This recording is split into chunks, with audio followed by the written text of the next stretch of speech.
सबैलाई नमस्ते जुले र टसिदलेक। मेरो नाम नोर्बु हो र म इन्डियाको लद्दाख भन्ने ठाउँदेखि हो। आज म नेपालीमा एउटा सानो भिडियो बनाउनु खोजेको। सबभन्दा पहिला तपाईहरुलाई माफी चाहन्छु कि मेरो नेपाली भाषा यति राम्रो छैन, तर जति हुन सक्छ कोसिस गर्छु। म चाहिँ सानोबाट लामामा बसेको अनि त्यहाँदेखि बौद्ध धर्मको बारेमा अलि सिकेर अब 9-10 वर्ष जति भयो होला। यति राम्रो त आउँदैन, तर जति आउँछ तपाईहरुलाई त्यसको बारेमा बोल्नु प्रयास गर्छु। हुनु चाहिँ मैले युट्युब खोलेर अब 1-2 साल हुनु आँटेको छ। त्यसमा पहिलादेखि नै मैले नेपाली भाषामा पनि भिडियो बनाउँछु सोचेर मैले सोचेको थिएँ र अहिलेसम्म एउटा भिडियो मात्रै बनाएको छ। पहिलादेखि नै म आफ्नो युट्युब भिडियोमा 4-5 भाषा जति लद्दाखी भाषा, तिब्बती भाषा, हिन्दी, इङ्ग्लिस र अनि नेपालीमा भिडियो बनाउँछु। पहिलादेखि नै मैले सोचेको थिएँ। 2-3 भाषातिर त्यस्तै बौद्ध धर्मको बारेमा, मनको बारेमा, जीवनको बारेमा त्यस्तै कुरा गर्ने प्रयास गर्दैछु। पहिला मलाई यस्तो पनि लाग्यो कि नेपालतिर या नेपाली भाषामा बौद्ध धर्मको बारेमा सुन्ने मान्छे र बौद्ध धर्मको प्रति रुचि राख्ने मान्छे यति धेरै जस्तो छैन जस्तो लाग्यो। तर म 1-2 चोटि नेपालमा घुमेर हेर्दा अनि नेपालतिर पनि बौद्ध धर्ममा रुचि राख्ने धेरै नै मान्छे रहेछ र धेरै जस्तोले बौद्ध धर्म भन्ने के हो भनेर राम्रोसँग नबुझेको भन्ने मान्छे धेरै जस्तो मैले देख्यो। तपाईहरुलाई थाहै छ नेपालतिर अनि बौद्ध धर्म र हिन्दू धर्मको अब अलि मिश्रण जस्तो छ। जहाँ पनि हामी दर्शन गर्नु जान्छ त्यहाँतिर अनि बौद्ध धर्मको श्रद्धालुहरु पनि पुग्ने अनि बौद्ध धर्मको के भन्छ बौद्ध धर्म जस्तै पूजा पाठ गर्ने, छुमे गर्ने, कोरा गर्ने भन्ने मान्छे धेरै रहेछ र अनि हिन्दू धर्म गरेको जस्तो पनि टीका लगाउने जस्तो अनि हिन्दू धर्मको त्यो कर्मकाण्ड जस्तोहरु पनि धेरै हुँदै रहेछ है। जेसुकै होस्, तर यहाँ नेपालमा पहिलादेखि नै बौद्ध धर्मको शासन भएको चाहिँ एकदम त्यही रहेछ। नेपालमा जहाँ गयो भने अनि बुद्धिस्टको पहिलाको पुरानो मूर्तिहरु, मन्दिरहरु नमिल्ने यस्तो ठाउँ कम्ती रहेछ। त्यसैले अब हामीहरुले कुनै धर्ममा पनि तपाईहरुले रुचि छ त्यसलाई चाहिँ जान्नु एकदम महत्त्वपूर्ण भएको छ। त्यसको भित्रदेखि अब बौद्ध धर्म भन्ने यस्तो एउटा धर्म हो, त्यो त्यसलाई नजानेपछि अनि यति धेरै गर्ने के हामीले पाउने छैन। अहिले अब हामी धेरै जस्तो बुद्धिस्ट हो भनेर अनि कोरा गर्ने, छुमे गर्ने अनि छ गर्ने जस्तो यति मात्रले पुगेको पुग्दैन। यति र यो एउटा परम्परा जस्तो पनि होइन। बौद्ध धर्म भनेको आफ्नो मनलाई बदल्नु, आफ्नो जीवनलाई बदल्नु, त्यो भने जुनीको लागि जीवन र आफ्नो नराम्रो मनलाई, नराम्रो कर्महरुलाई बदलेर अनि बिस्तारै बुद्धत्वको प्राप्त गर्ने, बुद्ध हुने, यो संसारबाट बाहिर निस्किने, दुख पीडाहरुबाट बाहिर निस्किनेको एउटा बाटो हो। त्यो चाहिँ जान्नु एकदम महत्त्वपूर्ण भएको छ। नत्र भए अर्को धर्म जस्तो बौद्ध धर्म पनि एउटा माने गर्ने, क्षमा गर्ने अनि कोरा गर्ने, छुमे गर्ने जस्तो यस्तो सानो परम्पराले साकेको जस्तो तपाईहरुले देख्छ होला, तर त्यस्तो होइन। अब योहरु नबुझ्नेको पछाडी तपाईहरुको कुनै दोष पनि छैन होला, किनभने अब धेरै वर्षदेखि नेपालतिर बौद्ध धर्म लुप्त भएको जस्तो, अलि नष्ट भएको जस्तो भएको छ। अब आजकल फेरि बौद्ध धर्मको बारेमा बोल्ने रिम्पोछे, लामा, खेम्पो, गेसेहरू धेरै छ, नेपाली भाषामै बोल्नु हुँदैन रहेछ। अब धेरै साल अगाडि अनि त्यस्तो पनि अलिक कम्ती थियो, अनि धर्मको बारेमा सम्झाउने, बुझाउने, कुरा गर्ने, अनि प्रश्न उत्तर गर्ने, प्रश्न जवाब गर्ने यस्तो अनि कुनै के भन्छ अब व्यवस्था थिएन। आजकल अब भिडियोहरू देख्यो भने हामी सुनेर, जानेर, प्रश्न गरेर पनि सिक्नु सक्नेछ। त्यसैलाई अब त धेरै जस्तो तपाईहरूले अनि बौद्ध धर्मको बारेमा जान्नुको रुचि भएर पनि अनि तिब्बती भाषा नआउनुको कारण या संस्कृत नआउनुको कारण या हिन्दी जस्तो यस्तो भाषा नआउनुको कारण पनि हुनसक्छ। तर आजकल नेपालीमै बौद्ध धर्मको बारेमा भन्ने लामा गेसेहरू धेरै रहेछ। त्यसैको लागि म पनि नेपालीमै अलि धर्म सिकाउनुको प्रयास गरेको हो। म राम्रोसँग बोल्नु त आउँदैन रहेछ, तर जति हुनसक्छ म कोसिस गर्दैछु। म कुनै ठुलो लामा गेसे खेम्पो जस्तो यस्तो के पनि होइन। म अहिले पनि बौद्ध धर्म सिक्ने मात्र साधारण एउटा लामा हो। तर म चाहिँ धर्मको बारेमा कुरा गरेर तपाईहरूलाई सिकाउनुभन्दा इङ्ग्लिसमा भने डिस्कस भन्छ है, डिस्कस अनि प्रश्न उत्तर गरेर मैले के बोल्ने अनि तपाईहरूले मलाई प्रश्न गर्ने, त्यसको बारेमा हामी अलिक कुरा गर्दै त्यसको बारेमा अलि सिक्नु र जान्नुको कोसिस गर्छु, प्रयास गर्छु। म पनि अहिले जान्दैछु, धेरै मलाई आउँदैन, तर धेरै साल मैले धर्मको बारेमा अलि सिकेर अलिअलि आउँछ, त्योहरू चाहिँ तपाईहरूसँग म बोल्नु प्रयास गर्छु। अनि सबभन्दा पहिला बौद्ध धर्म भनेपछि के हो भने, अनि बौद्ध धर्म भनेपछि भगवान बुद्धले अनि दिएको प्रवचनहरूलाई चाहिँ बौद्ध धर्म भन्छ है, बौद्ध धर्म। त त्यो धर्मको के प्रवचन दिएछ भने प्रवचन धेरै दिएको छ। सबभन्दा पहिला धर्म भनेको अनि के हो भने त्यसको अनुवाद चाहिँ तिब्बतीमा छ्यो भनेर गरेको छ। छ्योको मतलब चाहिँ बदल्नुलाई भन्छ। के बदल्नुलाई भन्छ भने आफ्नो मन र आफ्नो नराम्रो कर्मलाई बदल्नुलाई भन्छ। त्यसैलाई हामी धर्म गर्दैछ भन्दैमा सबभन्दा पहिला हाम्रो मन र हाम्रो दिमागमा यही आउनुपर्छ कि म आफ्नो जीवन, म आफ्नो नराम्रो मन र नराम्रो कर्मलाई बदल्नुको कोसिस गरिरहेको छु, म कोसिस गर्नेछु भनेर सोच्नु पर्छ।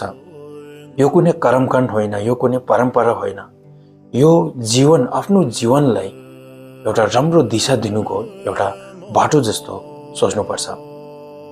त्यसैलाई धर्म भन्ने त्यो बाटोलाई जान्नु एकदम महत्त्वपूर्ण भएको छ।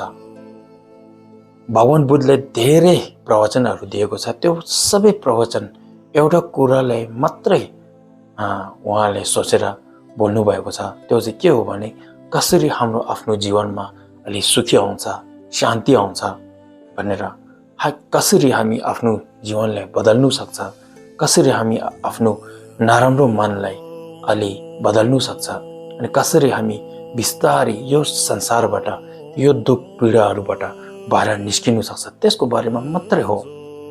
यो चाहिँ हामी सबैले जान्नु एकदम महत्त्वपूर्ण भएको छ। त्यसैले भगवान बुद्धको बारेमा तपाईहरूलाई बोल्नु पर्दैन, तपाईहरूलाई थाहा छ। उहाँ चाहिँ नेपालको लुम्बिनीमा जन्मिनुभयो। कपिलवस्तु पनि आजकल नेपालमै रहेछ। अनि उहाँको राजा थियो। राजाको घर र के भन्छ अब शासन त्यही कपिलवस्तु भन्ने ठाउँमा थियो। अनि उहाँको जन्म चाहिँ लुम्बिनीमा भयो। अनि बिस्तारै उहाँ धर्मको खोजमा गएर पछि अनि बिस्तारै बुद्ध बनेको। यो उहाँको जीवन कथा तपाईहरूलाई थाहा चाहिन्छ। तर उहाँले प्रवचन धेरै दिनुभएको छ। त्यो सबैभन्दा पहिला प्रवचन चाहिँ उहाँले 4 आर्य सत्यको दिनुभएको छ।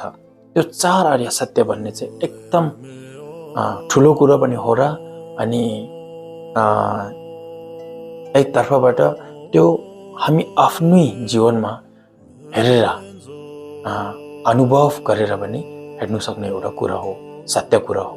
त्यसलाई सत्य भनेर 4 आर्य सत्य भनेर बोल्नु भएको छ। अब यस्तो कुराहरू त धेरै छन्। अब म जति हुनु सक्छ तलदेखि बिस्तारै अनि कुरा गर्नु प्रयास गर्छु अनि यस्तो भिडियो आउँदै गर्छ अनि तपाईहरुलाई राम्रो लागि हेर्नुस्, अर्कोलाई पनि शेयर गर्नुस् अनि कमेन्टतिर पनि प्रश्न गर्नुस्, यसको बारेमा बोल्नुस् अनि हामी सबै बिस्तारै यसको बारेमा सिक्नेछौँ। आज सबभन्दा पहिला चाहिँ अब हामी बुद्धिस्ट हो भनेर, बौद्ध धर्मको अनुयायी हो भन्नेमा, बौद्ध धर्मलाई मान्ने मान्छे हो भन्नेमा सबभन्दा पहिला हामीलाई के हुनुपर्छ भने हामी सबैलाई धेरै जस्तोलाई थाहै छ, हामी अनि बुद्ध धर्म र सङ्घको प्रति नि उहाँको शरणमा जानुपर्छ। उहाँको शरणमा जानुपर्छ भने के कुरा हो भने हामी सबै दुखी छ नि, जीवनमा दुखी छ, शारीरिक दुख छ, मनको दुख छ, जीवनमा पीडा कष्ट धेरै छ। त्योहरू मिटाउनुको लागि हामी सबै प्रयास त गर्दैछ र हामी धेरै जस्तोले त्यो कष्टहरूलाई भगाउनुको लागि, खतम गर्नुको लागि अनि धेरै पैसा कमायो भने हाम्रो जीवन सुखी हुन सक्छ, राम्रो हुन सक्छ, शान्ति हुन सक्छ सोचेर पैसा कमाउनु प्रयास गर्छ। र धेरै जस्तोले पैसा मात्रले हुँदैन, नाम पनि हुनुपर्छ भनेर अनि नाम कमाउनुको पछाडि पनि हामी लागेको छ। र त्यस्तै पैसा र नाम कमाउनुको पछाडि हामी धेरै सालदेखि छ अनि आफ्नो जीवनलाई अलि राम्रो र सुखी बनाउनु कोसिस त गर्दैछ नि। तर हामीले जति कोसिस गरेर पनि, प्रयास गरेर पनि हामी सुखी हुँदै रहेछ कि हुँदैन रहेछ, आफूलाई एकचोटि भित्र हेरेर सोच्नुस् न, सुखी हुँदै रहेछ, शान्ति हुँदै रहेछ, हुँदैन रहेछ नि। त्यसैलाई अब त्यो शान्ति र खुसी पाउनुको लागि अब हामीले के गर्नुपर्छ भने केवल नाम र पैसा पाएर चाहिँ त्यो हुने छैन रहेछ। त्यसको लागि हामी आफ्नो मनलाई बदल्नु पर्ने रहेछ। हामी आफ्नो नराम्रो मन र नराम्रो कर्मलाई बदलेर आफ्नो सोचलाई राम्रो एउटा दिशा दियो भने अनि सुख शान्ति भन्ने चाहिँ आउने रहेछ। त्यसैलाई अब त्यो सुख शान्ति आउनुको बाटो हामीले जान्नुपर्ने हो। त्यसैलाई हामी बुद्धको शरणमा, धर्मको शरणमा अनि सङ्घको शरणमा गएर अनि त्यो धर्मको बारेमा जान्नु र अनि त्यसलाई पालन गर्नुपर्ने छ। त्यसको लागि हामी बुद्धम शरणम गच्छामि, धर्मम शरणम गच्छामि, सङ्घम शरणम गच्छामि भनेर अनि म बुद्धको शरणमा आउँदैछु, यहाँ जाँदैछु, धर्मको शरणमा आउँदैछु, सङ्घको शरणमा जाँदैछु भनेर हामीले त्यो बोल्छ र यस्तो सोच्छ। यो किन सोच्छ भने उहाँको शरणमा गएर मात्रै हामीले त्यो धर्म सिक्नेछ, जान्नेछ, त्यसलाई पालन गर्नु सक्नेछ अनि त्यो पालन गरेपछि मात्रै हाम्रो जीवन सुखमय र शान्तिमय अनि राम्रो हुनेछ। त्यसैलागि सबभन्दा पहिला हामी त्रिरत्न भन्छ नि है, सङ्घे छु गिन्नु अनि या बुद्ध धर्म सङ्घको शरणमा जान्छ। अब उहाँको शरणमा गएपछि त्यसपछि हामीले के गर्नुपर्ने हो भने अब उहाँको शरणमा गएर मलाई दुखी छ, म तपाईँको शरणमा आउँदैछु, मलाई दुखबाट बाहिर निकल्नुहोस् भनेर हामीले बोल्नु भएको हो। तर हामीलाई यस्तो भन्ने मात्रले हामी त्यो दुःखबाट बाहिर निस्किनु सक्ने यस्तो कुनै कुरा छैन नि। त्यहाँ निस्किनुको लागि हामी आफूले कार्य गर्नुपर्नेछ, काम गर्नुपर्नेछ। त्यो काम चाहिँ के हो भने सबभन्दा पहिला बुद्ध धर्मलाई जान्नुपर्ने हो। बुद्ध धर्मलाई जानेपछि अनि कसरी पालन गर्ने हो, के गर्ने होइन भनेर चाहिँ हामीले थाहा हुन्छ। अनि त्यसपछि मात्रै हाम्रो जीवन बिस्तारै बदल्नेछ। त्यसैलागि म र अनि अर्को पनि धेरै भिडियो बनाउने लामाहरू अनि विद्वानहरू धेरैहरू छ। उहाँहरूको एउटा मात्रै लक्ष्य होला, त्यो चाहिँ मान्छेहरूलाई धर्मको बारेमा अलि सिकाउनुको लागि हो। अलि सिकाएपछि, जानेपछि अनि त्यसपछि अनि हामीले राम्रोसँग धर्म बुझ्ने र गर्नु सक्नेछ। इन सबको बारेमा म कुरा गर्दै आउनेछु। आज फेरि यो भिडियो अलि लामो हुने रहेछ। फेरि अर्को एउटा भिडियोमा मिल्दै गरौँला। त्यतिसम्म तपाईहरू आफ्नो ख्याल राख्नुहोस्। धर्मलाई सिक्नुको लागि रुचि राख्नुहोस्। धर्मको बारेमा जान्नुको प्रयास गर्नुहोस्। भिडियोहरू हेर्नुहोस्। तिब्बती भाषा आए तिब्बतीमा धर्मको बारेमा पढ्नुहोस्, सोच्नुहोस्, अर्कोलाई प्रश्न गर्नुहोस् भनेर म बोलेर आजको यो भिडियो चाहिँ यहीँ राख्छु। अनि फेरि मिल्दै गरौँला। सबैलाई नमस्ते। जुले टसिदेलेक चाहिँ तपाईँहरूलाई थाहै छ होला, तर जुले भनेको चाहिँ हाम्रो लद्दाखको नमस्कार भन्ने जस्तो हो। यही भनेर अनि आजको भिडियो चाहिँ यहीँ राख्छु। सबैलाई नमस्ते।